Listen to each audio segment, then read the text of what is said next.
So just to kick off, a few warnings. As you can see, we're dealing with low voltages, it's only 12 volts, but these batteries store enough energy to melt wires, spanners. You put a bare spanner on to do up a bolt and you hit a positive and negative, you can melt that spanner. You can blind, burn, all that type of stuff. So if you're not mechanically minded, watch out for things, then just don't do this, because you can melt wires and blind and cause flashes.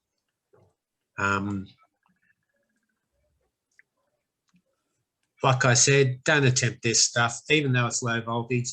Yes, you're allowed. 12 volts won't hurt you, as far as I know. But you're better off either, if you're not mechanically and electronically capable, grab a friend that is.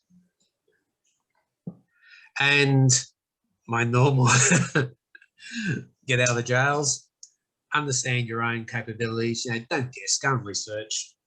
Although don't necessarily believe every YouTube that you watch or internet page. Like I said, you have doubts on your own knowledge or skills, just don't do it. You can, even if you don't want to build your own battery system, some of the things in trying to work out what type of battery system you're going to buy, build, acquire, some of this knowledge actually helps you make an educated choice. So keep that in mind. Okay, my preferred technology is a lithium iron phosphate, the little Li iron Fe phosphate PO4. There's reasons for that, but you'll see a link down the bottom, Battery University. It's probably one of my favourite sites for comparing different types of batteries, the chemicals. And if you go onto YouTube and basically search for people trying to destroy the lithium iron phosphate, you'll see lots of movies where they blow them up, they try and shoot them, they try to do all types of things to get them to burn. Unlike the lithium cobalt or the lithium manganese cobalt, and I think there's another one which are used in mobile phones, camera batteries, these don't explode. They're not as dense or as expensive, but they don't explode. They're fairly safe. So that's one reason I like it. Another reason I like it is because they're used in the RV industry, recreational vehicle, and there's lots of them. They're readily available, and the chargers, they're readily available. And if you look at some of the lithium batteries, like your phone, and that doesn't like necessarily to be maintained at full charge, they kind of are happy around 80%. But if you look at the lithium iron phosphate, they don't mind being sat on full charge. So you can actually have the charger in it and be using it at the same time if you want to. So that's why I particularly like lithium iron phosphate. And another get out of jail. I'm not here to provide you an electronics course. I've tried to simplify some of the terms I've used. So it's not really designed to be exact or comprehensive. So being batteries and electricity, we're going to start off with from few simple terms. Electrical current is a measure of the current flow or the electron flow, and it's measured in amps. So if someone says so many amps, that's the current. That's one aspect of electricity. The force, it's like the dam has a certain height of water behind the dam, and the deeper that dam is, or the higher that dam is, the more force behind the water. Water flowing out the pipe is the current. And the resistance is what slows up that flow. Back in the dam example, it's basically if that pipe's got a big pipe, a small pipe, if it's got smooth surface inside, a rough surface inside, things like that. Now, to get those three together, they're related, and it's kind of good to know this. Amps equals volts divided by ohms, or voltage divided by resistance. And you can swap those formulas around if you want. Now, something you'll come across, which is really important, is voltage drop. So a wire has resistance, and the greater the resistance, the greater the voltage drop across that wire. And if you've got a battery one end and your gear at the other end and you have a large voltage drop, you might not get things working. So it's really important to think about the resistance of the wire and the voltage drop across that resistance.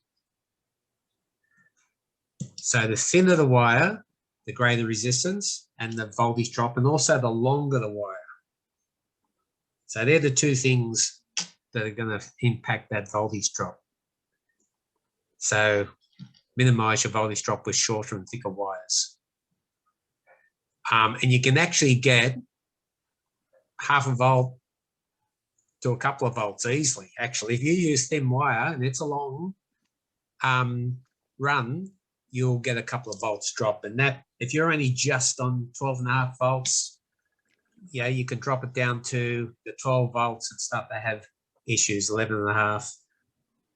So you don't want to start off handicapping yourself with thin wire. Power. Notice we're only talking about resistance, currents, and voltage before.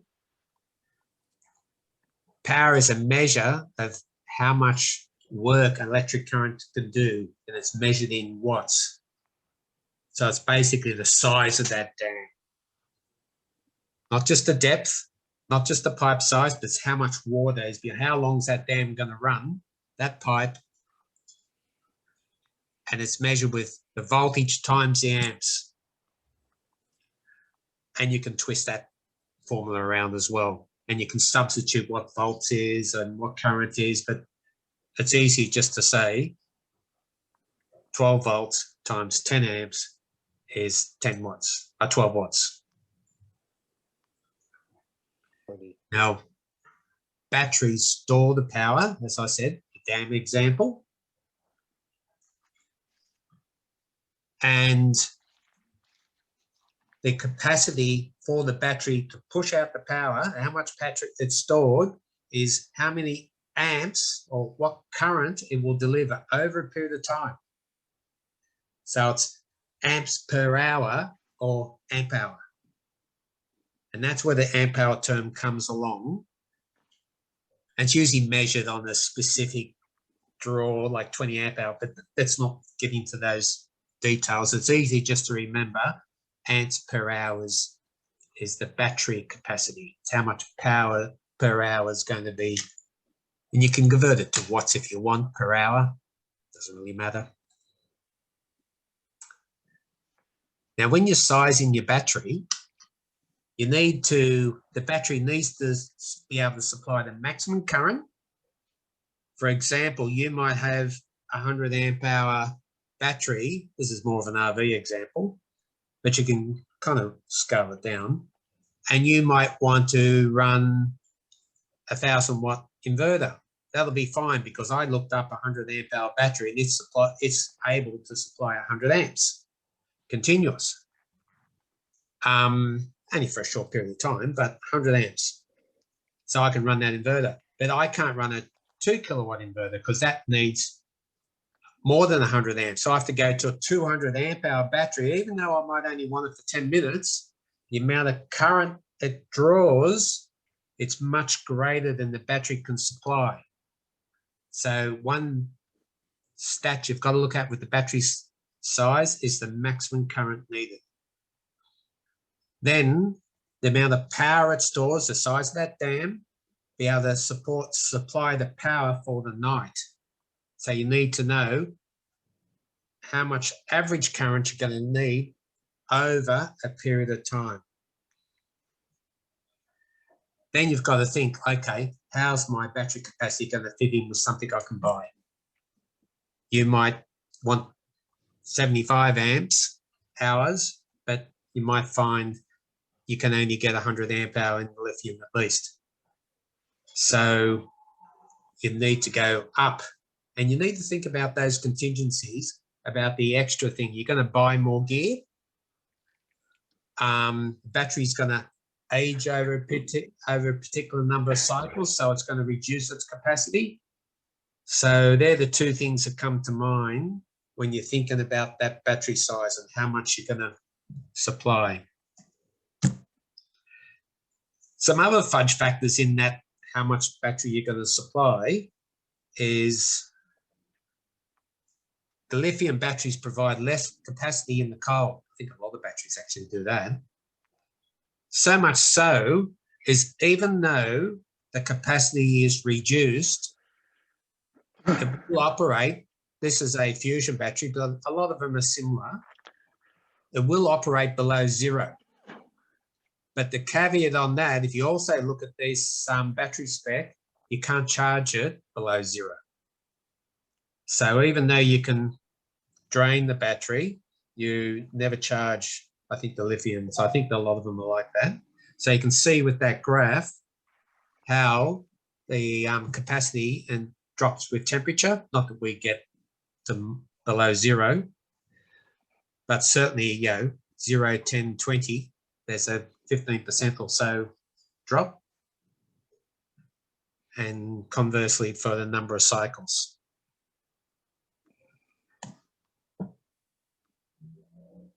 Another thing to think about is if you really want to drive that battery and have got close to your capacity needed for that night, then you're going to reduce the number of discharge, charge cycle.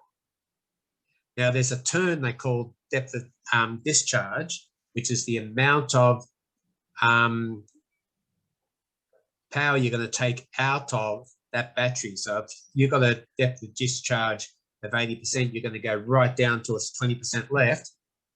You're only going to get a few thousand. But if you can take it down, say you only reduce that, say 30%, you might get 8,000 cycles out of it. So if you pick somewhere along that line on your budget versus the size versus what you need, you'll get more life out of your battery by giving yourself a bit more capacity and charging every time. So after a night, charge it. Keep that depth of discharge low if you can. Some other factors. High humidity temperatures could mean you're using more power with your dew controller. And talk about dew controllers. If you can save power by having a dew controller on that adjusts its power based on dew point. You can have a little bit worse one based on ambient temperature, or you can just fudge it and guess, and that's a real big user of power and generator of heat. So if you want to save yourself some power, think about a controller with dew point measurements. Also, you might be thinking about this battery in the summertime, measuring things, but also consider winter nights are longer. More power's needed in the summer to keep it cold, but less in the winter. So there's lots of reasons for fudge factors. If you want to save yourself a little bit of battery power, you might find, I've looked at the noise on some of my cameras, and there's stuff all difference between, say, -10 and -20. So there's no reason really to run it at -20 when -10 will do, and you'll save yourself some power. Charging. The charger has to have a lithium, nowadays usually the lithium iron phosphate, That's what they mean when they say lithium, charging profile. You'll see in some ads, it's a direct change for your lead acid battery. Yeah, don't believe that. Lithium, for starters, needs a different charging profile. I've listed it there. It doesn't have those 4 stages. It just has a constant current raising the voltage.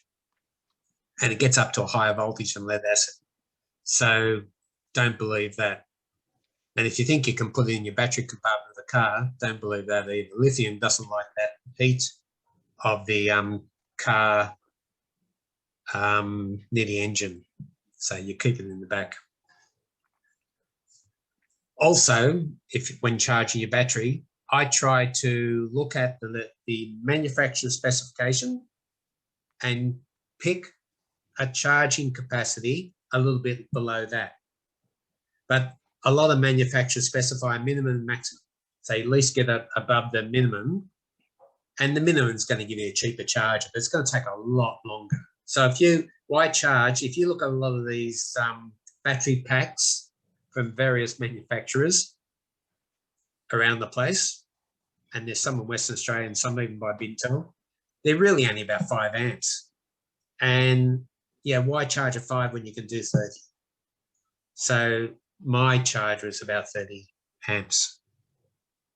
And I find that's a reasonable thing for a battery which might have a maximum charge of 50. And I like to keep it the shortest charge time. I don't see why I should have that battery sitting around charging all day.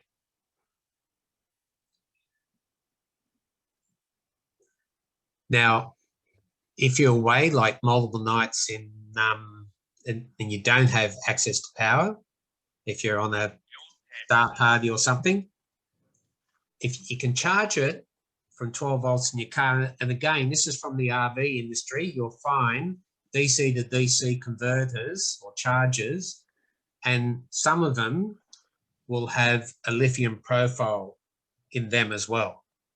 So that's one option. Particularly if you've got a modern charger, it just won't, it varies its output load based on its main battery and to save fuel. So newer generators or alternators need that DC to DC if you're going to charge it off a running car as you're going somewhere. You've also got the option of a petrol generator. Again, with your lithium charger that you've normally use, and solar panels, but again, lithium compatible MPPT controller, not a PWM controller. They're inefficient, and I'm not sure if you can get them in lithium anyway. And in the case of the MPPT, I like the Victron. I think Red Arc I've got in the DC to DC compatible charger. And my main charger is a lithium, the Victron as well. Fusing, really important fusing. They're placed, this is just in the fusing context of a battery source. Fuses can be used for all different types of things. In our case, fuses should be placed as close to the battery positive terminal as you can. So you leave the smallest amount of cable unprotected. Smallest amount of cable unprotected. So if you put it right on the battery terminal, that's great. And if you have an accident, something shorts that cables, which is what you're really trying to protect, the battery, and stop fires, that's really important. I just said positive. Don't necessarily, if you're going to drive high current, don't watch the type of fuse you get. Don't use those little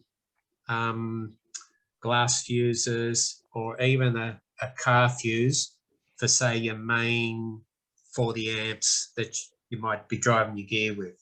Use a proper MIDI fuses, or which is a bolt-in fuse, or you use something else which is clamp on. I've got another fuse which I'll show you later, which I particularly like nowadays. BSS, Buzzman, I think it is. So it protects against that severe overload. And really, short circuit is drawing more current than you expect anyway. So, yeah, you must have a fuse. Cable sizes. Remember what I said back to how thick that cable is, stopping the voltage drop? Now, I've chosen these cables. I have got various references on cables, but this is sometimes there for a 5 meter length and a 10 meter length. Because I sit the battery under the gear, I've got shorter lengths, so I can kind of go to slightly thinner cable, although these aren't thin cables. I use the 6 AWG to the inverter. Now, the inverter, I've got a 600 watt inverter. I don't need 600 watts. So I've kind of limited to 6 is okay. It's 100 amps circuit, that is. But it's only very short, so 6 should cover the 100 amps. 8 from the battery to where I distribute the power. Now, my full frame camera, for example, with the cooler, draws a lot of current. So I use a decent sized 14 gauge for that, but thinner wires for some of the other things. So you can kind of judge yourself on if it's a high current or low current. Some of those thicker wires won't fit in a barrel connector, for example. Now, how do you wire your battery? This is a basic battery cable. I've separated the battery container from the rest of the wiring. So I haven't put in a circuit diagram for the rest of the wiring. I mainly did this circuit diagram because I wanted to show you my first battery and what I do now. So my first battery was that Fusion battery, which I used some of those specs for earlier. The current battery, or batteries, is one's an Enerdrive and one's an Invicta. And the reason I like those particular batteries, I think they're both Australian too, by the way. Not that we make the cells inside, but the batteries from Australian companies. The reason I like those is the monitor, current shunt, and effectively for those two batteries, a Bluetooth connection from the monitor to your iPhone, probably could have put that in that little picture, is all within that battery. So for a non-mechanical person, a person who just wants to grab a box, connect the minimum amount of things to it, this is an ideal situation. Now, the penalty is because they've packaged this like this brand of these two batteries for the size are more expensive than you will find cheaper batteries around, like without all this stuff. But then if you buy a cheaper battery, like my first battery was, you still got to buy a monitor and they could be $300-400, a decent one. So, and you've got to build it. So I've heard, even though I can do all that, I think it's neater to do it this way. So because this talks all about what I'm doing, this is my reason for it. So I've got batteries with the monitor functions built into it. The battery state, the current is all viewable, and I don't have to get a little red light and peer down to the a little monitor on the battery anymore. I can sit in the car even and just go Bluetooth, bring up the app, bang, that's done. I can see the state of the battery and the current that's drawing. Now, just to explain this, I'll show you some fuses in a minute. So that's the little fuse on the positive lead here. I've chosen Anderson connectors. The two Anderson connectors I'm using are what people commonly call the 50 amp connector. It's used on caravans and all types of things. Anderson called the SB50. And then I use Anderson power poles for the rest of my distribution. Now my original battery, which I've had at my done with my imaging for the last few years, you'll see this battery has two of those output connectors. If you look at Anderson SB50 plugs, you'll find different colors, and each color it's designed to go into the same color plug. So red, yellows, and greens are all mechanically slightly different, a slightly different plastic, and they're designed to go into their own color, except gray and black. Gray and black are interchangeable. Now, the reason I put the black is I have a black on my inverter, and those MIDI fuses, I don't know if you can see my cursor, but this particular fuse, I think it's a 100 amp fuse. And this particular fuse to the grey connector is a 40 amp fuse. And so most of my stuff's done with that grey connector, and sometimes I'll plug in for my computer into that black connector and inverter. But I can also plug a charger in there too. So I have it nicely color coded for that reason. You'll find, as per that diagram, this red wire goes through a fuse, down and into a battery terminal on the end of the battery here. The current shunt is a sophisticated, it's called an ePro Plus energy monitor, but they're not cheap, but they're pretty spiffy. You can look on the website to what it does. So I've got nice thick black, I've doubled them up so I didn't have real thick wire to that current shunt, and the black wires go off to these plugs as per that circuit diagram. So that's been around for a while. These ropes were already attached to the battery, so I can carry it around. It's just come standard that way. And all I did, because these were hard plastic batteries, and I don't want to waste space by putting them in fancy battery boxes. I don't see any purpose in that. So I kind of just got some matting that I think the cheapest matting I could find in Kmart that people do exercises on, cut bits up and taped it and cable tied it to this battery. And I've been going for a bunch of years now, when I was camping and when I've been imaging. So that's my original battery. What do I do now? I've changed over to 125 amp hour and a drive battery. Now, the reason I need the 125 amp hour is basically through the winter on a cold night when I start when everyone else starts, you know, at 5 or 5:30 in the winter, and I go until might be 5 a.m. in the morning, and I'm running my computer screen, I found I was getting below 30% usage on that other battery. So I thought, time to look around and think about something better. And I knew these batteries existed.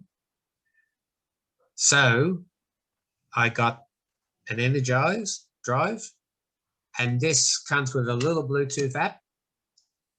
So that straight away simplified the wiring. All I really needed is now to connect wires and fuse it.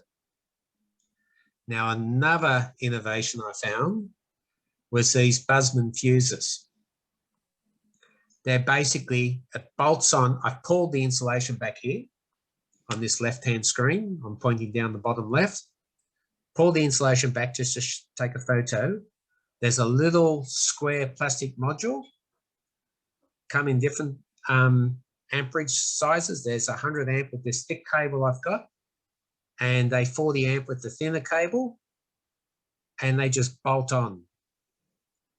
And as you can see there, I've managed to cut out a bit of a insulation cap that I got from one of the battery places.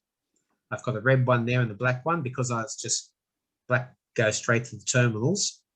Down the bottom right-hand corner, I've basically used the bog standard cap, but I've cut a bit of a red one, and this other red one connects straight to the top of these bolts. So that's standard. That comes with that Buzzman fuse.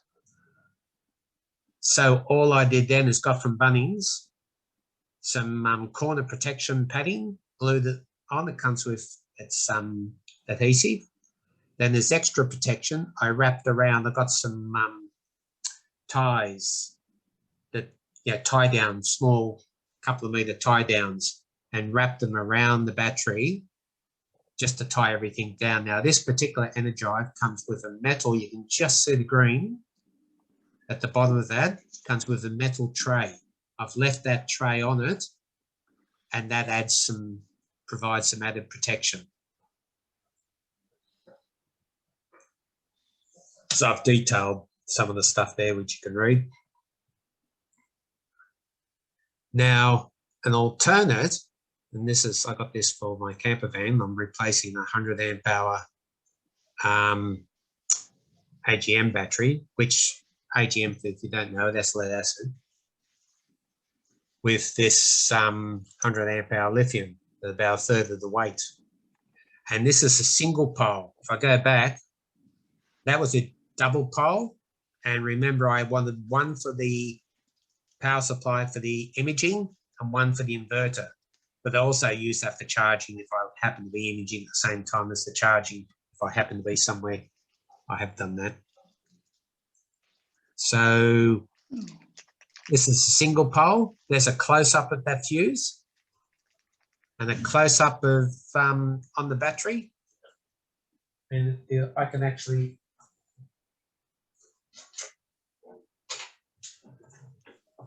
let's see how that goes. If I pull that off, that's goes onto the battery. Your battery lug goes under this fuse. These aren't cheap, by the way, but I still think they're worth it. And that's the fuse system. There's the fuse. There's little labels that tell what size they are. Flip that on, put a washer, a spring washer on top of the lug, screw it on, and when you're screwing it on, an insulation.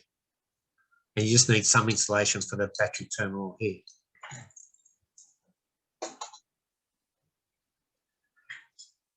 So I'm presenting that as an easy design for somebody. It's just add a fuse, cable, one SB50, battery, and that's the simplest way. The power monitoring is inside the battery. Again, there's another app very similar to the Energive, and you have a design, and it's reusable. As the battery goes, you can swap it out, you can change batteries. It's you get to choose all your gear. Now, for those two batteries, here's a screen catcher of my iPhone. The left-hand one's an example of the Energive screen, and I've clicked on the battery option, but you can see there's other options along that menu. And in Victor, it's almost the same. So it's showing you, if I was using current, how many amps has been driven, the size of the battery, and the current voltage. Great for, I wonder how much battery I got left in the middle of the night, and you just hit the app, look at it, and away you go. Now, that was the battery. This is what I basically have done nowadays to distribute my power amongst the gear. Now, the reason I've gone to these connectors is the cigarette lighters are bulky and unreliable. They can't really handle that much current, but they kept kind of sliding out and moving around, and I just got sick of it. So I went for the Anderson power pole. So the SB 50, which you can see down the bottom of the page there, and the power pole connector, that's basically goes from your battery to one of these distribution units. Then you can see up the top as an example of a power pole connector to, it's not 5.1, it's 5.5 millimeters. Let's change that. A normal barrel connector. And what I tend to also do, you notice there's a little black bead. I clip these beads wherever I can around the power. I think it's an extra safety insurance. You can buy bags of the beads on AliExpress, a couple of different sizes.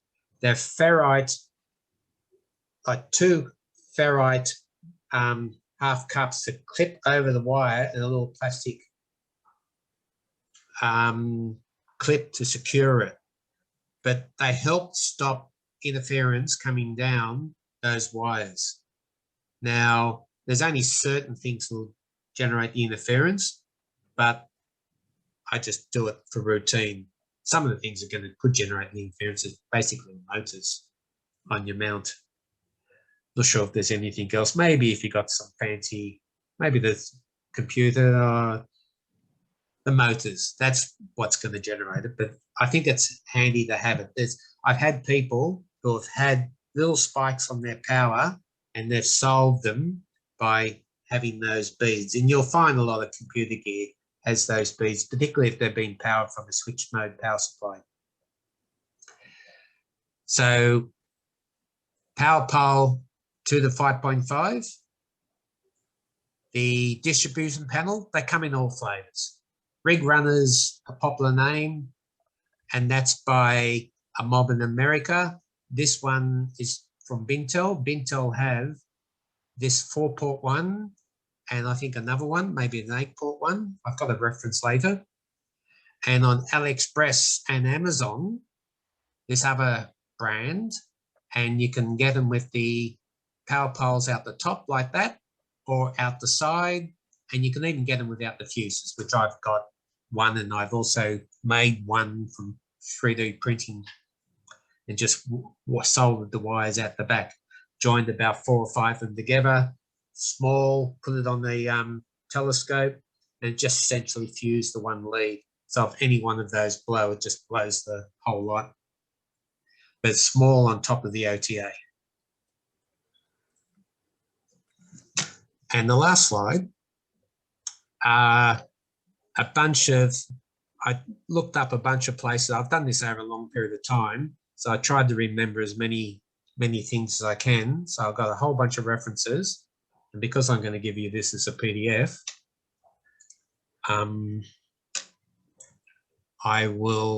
you can look those up yourself at your own time. So with that, is there any questions? Anyone want to comment, chat, offer any feedback? Greg, the fuses. Yeah. I can't see how they work because your cable is still connected to the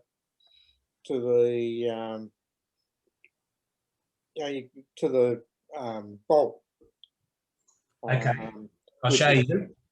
Yeah. Pull this Or one does the cable connect to the fuse? Greg, I'll show you. Can you stop sharing your screen and just bring your slide up? Yes, I will. Okay, let go. If you go up full Stop screen. sharing. Yeah, how's that? Yeah, better. Yeah. So hold it up. I got exactly the same problem with what you. Okay, I'm about to. Let me pull this off. Is that bolt? That's plastic. Bolt insulated? Yes, that's plastic all there. I'm trying to put my finger in front of the screen. Okay. Let me hang on. It's all right. So the fuse touches on the metal plate. That's plastic there. Yeah. Right there, if I can get the reflection, is a metal plate coming down to my finger. Yeah. So that's like an L. That plate comes up. Yeah, no, we got it. Now that plate, when I turn, notice there's a bit of, I'll do this in front, plastic right there where the screwdriver is pointing. Yep. Okay, now let me turn. No, I think we see it now. See how that's insulated? Now, whoop, computer didn't really need that bolt. The fuse is all plastic, but there's a ring on the bottom and a ring on the top, or top or bottom. I don't think it, and that's where the fuse sits between that ring. Yes, got it. So one ring sits on this bit of metal here. The plastic insulates it in the center. Yep. Like that. Then there's a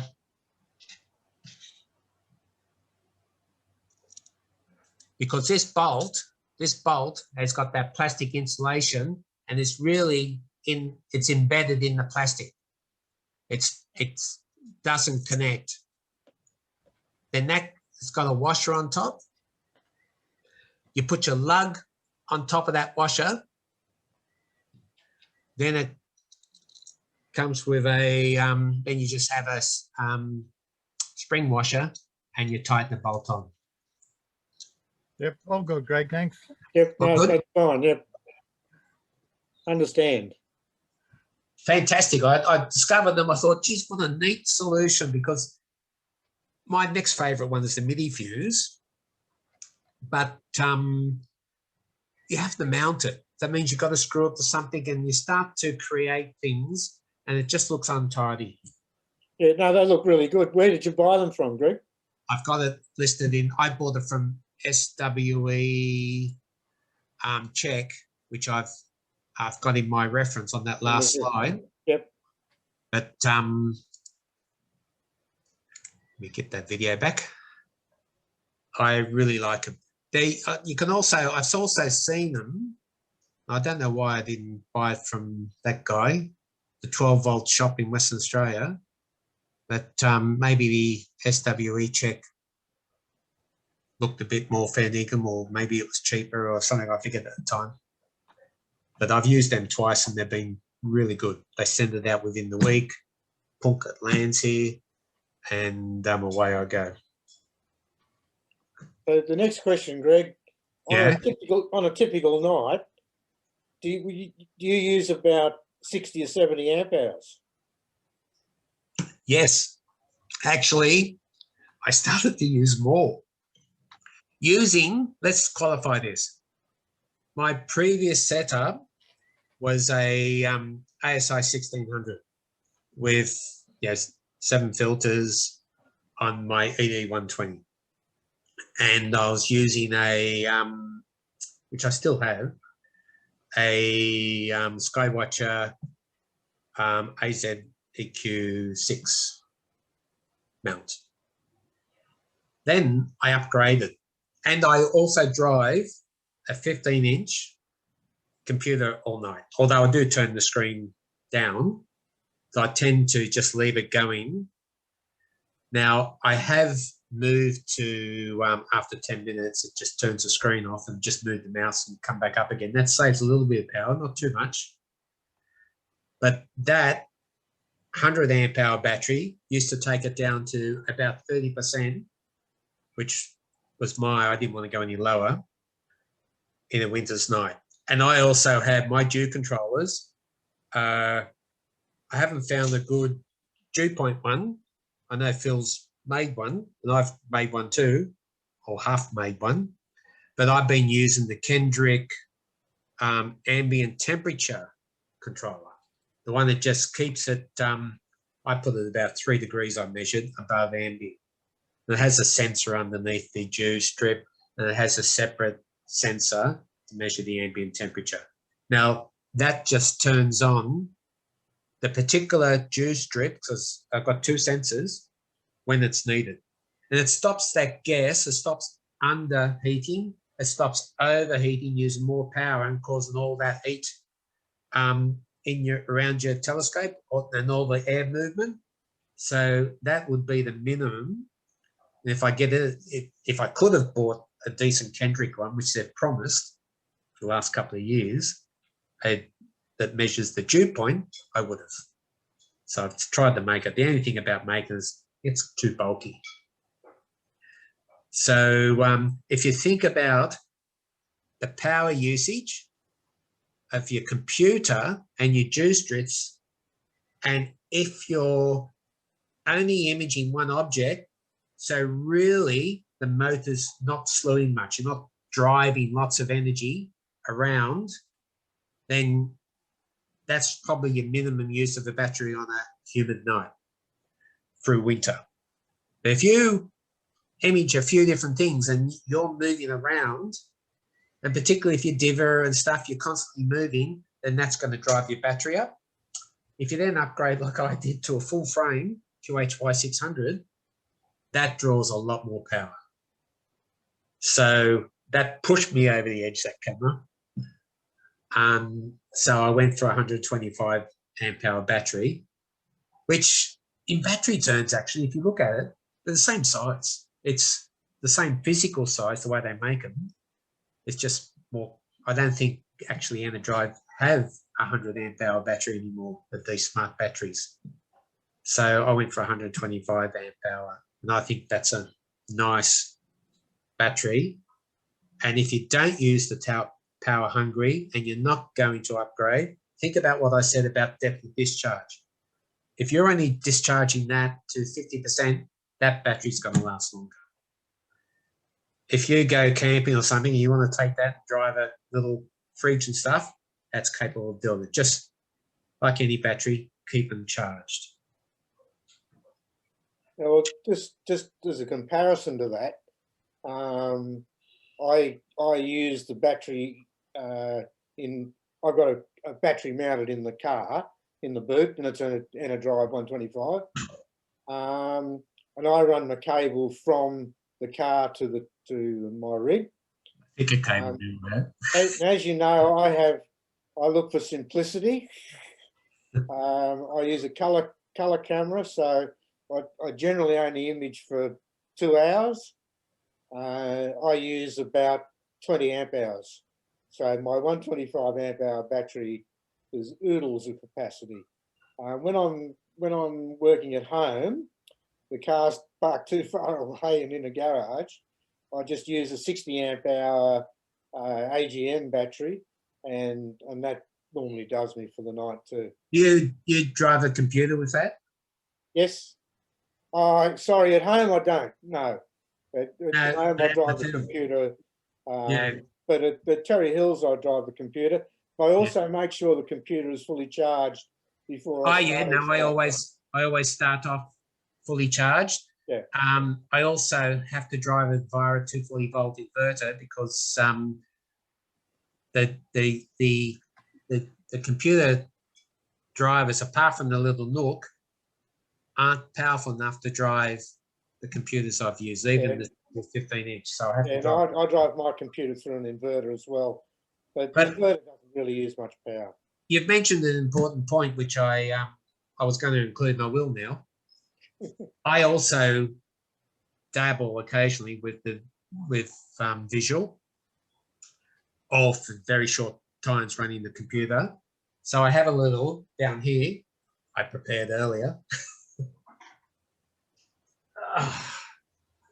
A little 20 amp hour lithium. Again, it's a fusion. And what I've done with that, I've got a little red tape over a Chinese, from AliExpress, battery monitor. Because it was only a 20 amp hour, I didn't really care if it was lithium or something. I've got a decent type of car fuse, and it's like a screw. It's a fairly solid. It's the biggest solidest one I can find in J-car. I run a thick wire in that. Then I've run a bunch of power pole connectors, bunch as in 3, so a big ferrite. And I've put those 3 into that one fuse. So what I do with that, that's my little, and I've got the Victron charger cable coming out. And I've kind of cable ties through a bit of plastic. And that's my little visual. If I just want to drive the mount, for a short couple of hours, and I'm just driving the mountain, maybe running something, my little 20 amp hour, and that's fine. So just depends on what you want to do and how much power. But I was driving a lot of power with that 100, then 125 amp hours. Anyone else? No, all good. Thanks, Greg. Cool. Well, after that talk, what I might do is just stop if I can find the recording.